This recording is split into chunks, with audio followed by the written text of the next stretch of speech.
Pagtalakay sa El Filibusterismo, Kabanata 5, ang kutsero. Kung may isang gabi na dapat malaya ang tao, iyon ay ang gabi ng Pasko. Ngunit sa kabanatang ito, ipinakita ni Rizal na kahit ang pista ay hindi ligtas sa kapangyarihan, ang Noche Buena ng isang kutsero.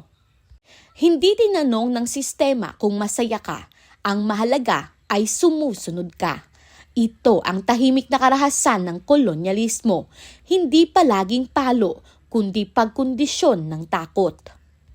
Ang prosesyon ay mabagal, ang ilaw ay gumagalaw, ang awit ay paulit-ulit. Ngunit ang mga mata ng mga tao ay laging nakaabang, hindi sa imahen kundi sa Gwardiya Sibil. Ibig sabihin, ang tunay na sentro ng tagpuan ay hindi ang simbahan, kundi ang kapangyarihang may kakayahang manakot. Kapag ang relihiyon ay nagiging takip ng takot, nawawala ang espiritu ng pananampalataya. Hindi nagreklamo ang kutsero, hindi siya sumigaw, hindi siya lumaban. Pero ang kanyang katawan ay nagsalita, ang kanyang pag-iwas, ang kanyang pag-aalinlangan, ang kanyang paniniwalang baka may mangyari. Ito ang taong natuto na sa sistema, hindi dahil mahina siya, kundi dahil may presyo ang bawat pagkakamali. Mga tauhan bilang larawan ng lipunan. Una, ang kutsero. Hindi ignorante, hindi suwail, kundi produktong panlipunan. Ito ang taong sinanay na matakot. Pangalawa, si Basilio. Siya ay may isip, may pag-unawa, ngunit may hangganan. Alam niya kung kailan magsalita, mas alam niya kung kailan mananahimik.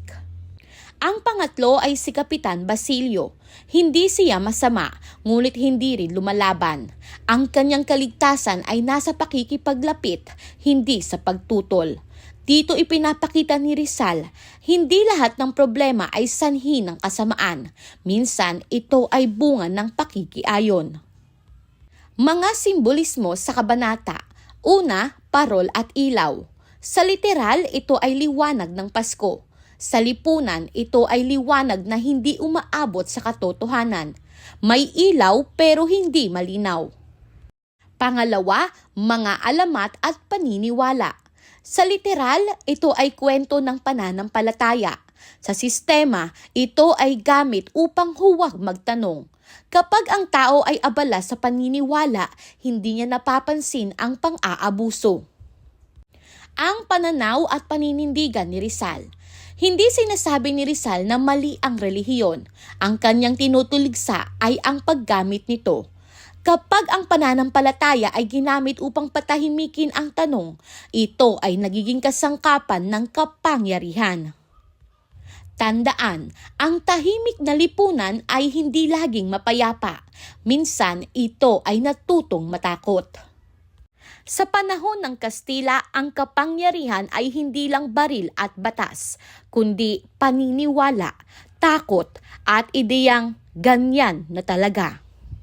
Sa panahon ng Kastila, ginamit ang relihiyon upang gawing banal ang pagsunod. Ginamit ang takot upang gawing normal ang katahimikan. Ang kabanatang ito ay salamin ng kasaysayan kung paanong ang tao ay natutong sumunod kahit walang utos.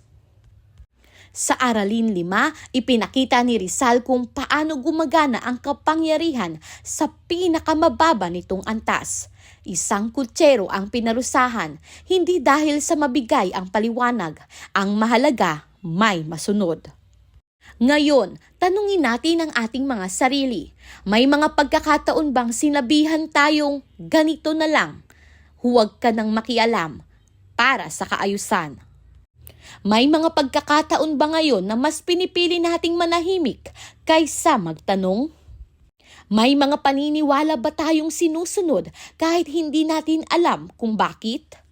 Kung ang sagot ay oo, buhay pa rin ang mensahe ng El Filibusterismo. Kung ang isang kutsero ay natutong matakot kahit wala pang kasalanan at kung ang isang pista ay maaaring balutan ng pangamba, Ilang henerasyon pa kaya ang kailangang manahimik bago matawag na normal ang ganitong lipunan?